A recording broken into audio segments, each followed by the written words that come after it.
Chapter 3, Crystal Palace. We caught the connection to Crystal Palace, and once there, we could hear the sounds of brass bands playing and the thumping of bass drums coming from the bandstands. Steam engines spat as they furiously boiled and whistled, slowly turning a tall Ferris wheel lit by weak electricity bulbs, all flickering randomly, painted in different colours. The horses of the merry-go-round, their faces agonized, chased each other up and down as they went, much to the delight of screaming children, as others stood by and waited their turn excitedly with their parents. In the air, amid the heavy smell of burning wood and coal, came a sweet and light aroma of freshly made toffee and fudge. Just before we left the train, I told Laura that we were here to see Ogilvy and I wanted to interview him for a possible article about his extensive Martian collection. I soon regretted doing so, as all the talk of Martians left my wife in a state of shock. Sombre and silent, Laura nervously gripped my arm as we approached a great exhibition of Martian artifacts, knowing that the Martian cylinder she had just read about was here at Crystal Palace. We paid and entered the exhibition. To one side, there was a protected area surrounded by a unit of armed soldiers with cannons. An enormous marquee had been placed in the middle. It was clear to me that the Martian cylinder had to be inside that structure. Taking Laura out of the queue, we gained entrance to the cordon and into the restricted area. I asked to see Ogilvy in person, and once inside the marquee, I stood in awe of the huge, bulky object that loomed in front of us. There was none of the expected black staining, charring, or clinker anywhere on the alien cylinder. In fact, it was actually beautiful. On its perfectly clean and very shiny surface, there was only the finest powdering of dust. It gleamed in brilliant silver and shone like new. Apart from its size, there was nothing sinister about this Martian cylinder. Thoughts of it being a Trojan horse concerned me greatly, and I began to worry now more than ever.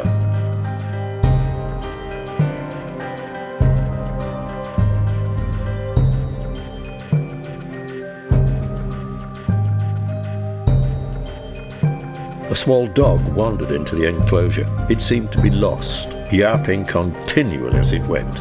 It allowed Laura to pick it up, and she went to look for its owner.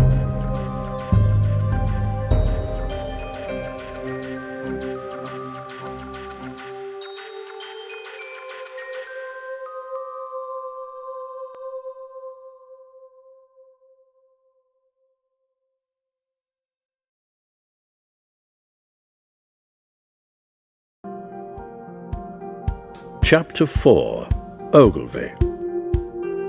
Ogilvy appeared and greeted me warmly. It quickly became clear that he had no idea or any explanation for what had happened to the cylinder or why it shone like new. I demanded to know why he had brought the Martian cylinder here to London and so recklessly placed it into the midst of human habitation. He told me there was no detectable sound or movement coming from within the projectile, and he was convinced that no living thing was still inside. He assured me that the risk posed to London was minimal. Taking me to one side, so as not to be overheard by any of the guards, Ogilvy explained off the record that this Martian exhibition was indeed a charade. It was a public exercise to gently raise awareness of a new Martian threat, in an attempt to prevent a large-scale panic of the people. He had observed through his telescope vast clouds of green, luminous vapor dissipating high in the atmosphere of Mars. My heart sank deeper as Ogilvy revealed that he'd also detected a moving object in the form of a comet heading towards our planet. He believed that in a matter of few short months, the Martians would indeed walk again upon the face of the Earth. A comet coming from Mars? You mean a projectile, surely? I questioned. But a single projectile would be far too small, almost invisible to be seen at such a distance. When is this comet of yours expected? You have a very fine scientific mind. It's a shame you waste that intellect of yours writing papers. I am of the opinion that all of the Martians are coming this time in one massive fleet, or an armada of projectiles, if you like. I find it remarkable that they were able to launch so many of their projectiles that they actually look like a fair-sized comet. Won't be long before its unusual green colour will become visible to the naked eye, and every Tom, Dick and Harry will know exactly what it is. The comet will arrive just before the 25th of December. Christmas? As soon as that? But that's barely 3 months away. But that's barely 3 months away.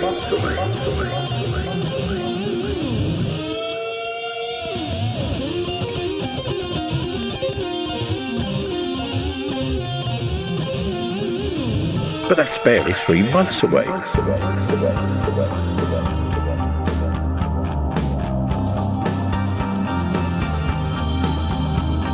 3 months away.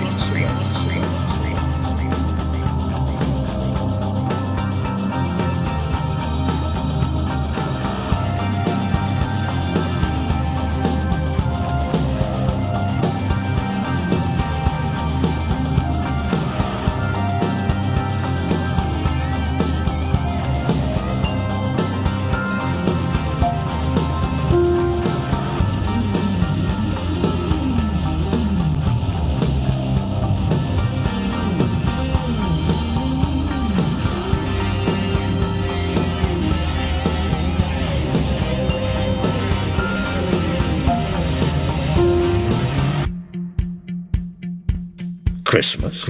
As soon as that? But that's barely 3 months away.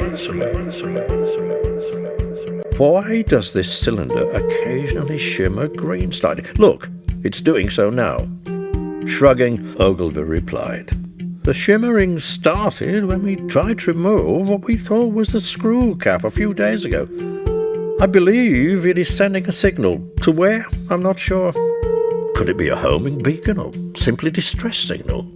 Ogilvy's eyes widened. Well, that's the best hypothesis I have heard today, and one that would explain the slight deviation we detected in the course of the comet. He hurriedly removed some scribbled notes out of his pocket. Yes, of course. Then that can only mean one thing. The Martians are coming here to rescue their friend.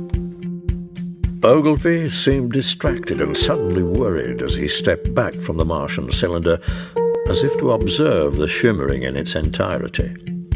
Maybe it's an advantage, I gently suggested. We could set a trap for them and force them to our terms. They're not coming to negotiate. Once they start using their heat rays, their only terms will be the extinction of us all. They're coming here to conquer the Earth. Ogilvy drew a deep breath and sighed deeply.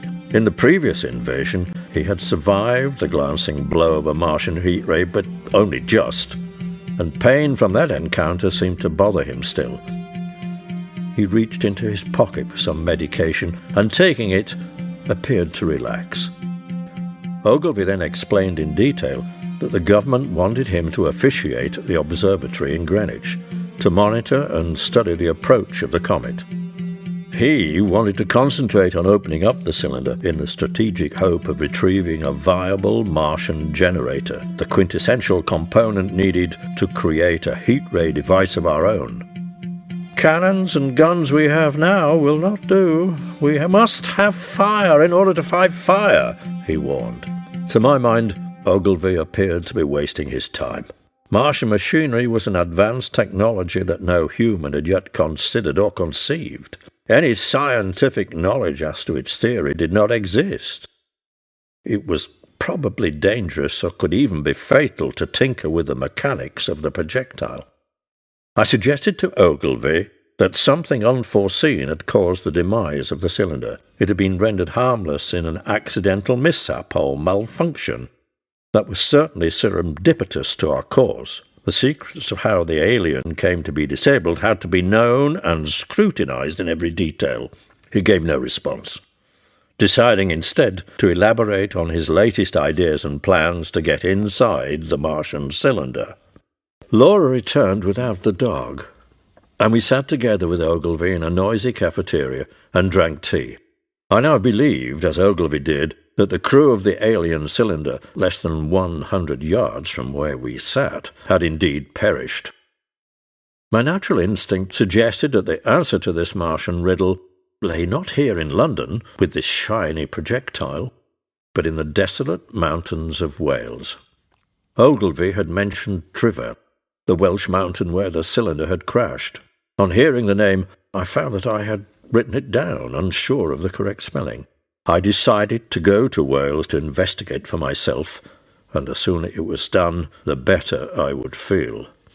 Half an hour later, we thanked Ogilvy for the refreshments and bid him farewell. Taking Laura's arm, my suggestion of travelling far from this Martian object was met with her instant approval.